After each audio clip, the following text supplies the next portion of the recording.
আমি না কারো প্রতি কেন জানি না কোনো অভিযোগ করতে পারি না, আঙুল তুলে বলতে পারি না তোমার এই আচরণে আমি ভীষণ কষ্ট পাচ্ছি। এটাও বলতে পারি না আমার সাথে অমনভাবে কথা বলো না, যার কারণে অনিচ্ছায় আপনা আপনি চোখের জল চলে আসে।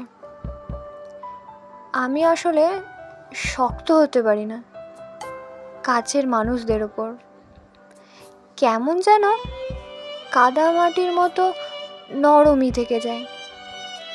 অথচ উচিত ছিল শক্ত হবার, জবাব দেবার দরকার ছিল কঠোরভাবে, যাতে তারা দ্বিতীয়বার আঘাতের কথা মাথায় না আনতে পারে। কয়েকবার যেন ভেবে নেয়, কিন্তু আফসোস পারি না। ওই যে কাদামাটি বললাম নিজেকে, যার কারণে বুঝেও সোজা হয়ে দাঁড়াতে পারি না, ভেঙে আমাকেই পড়তে হয়।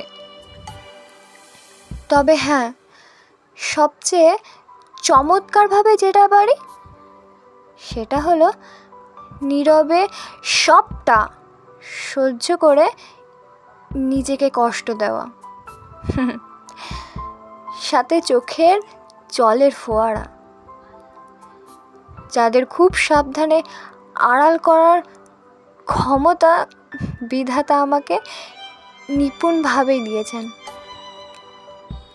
যার কারণে সামনে থাকা মানুষটা টেরও পর্যন্ত পায় না তার সামান্য একটু শব্দের উচ্চতায় সামনের মানুষটা কেঁদে গেছে কতটা নীরবে।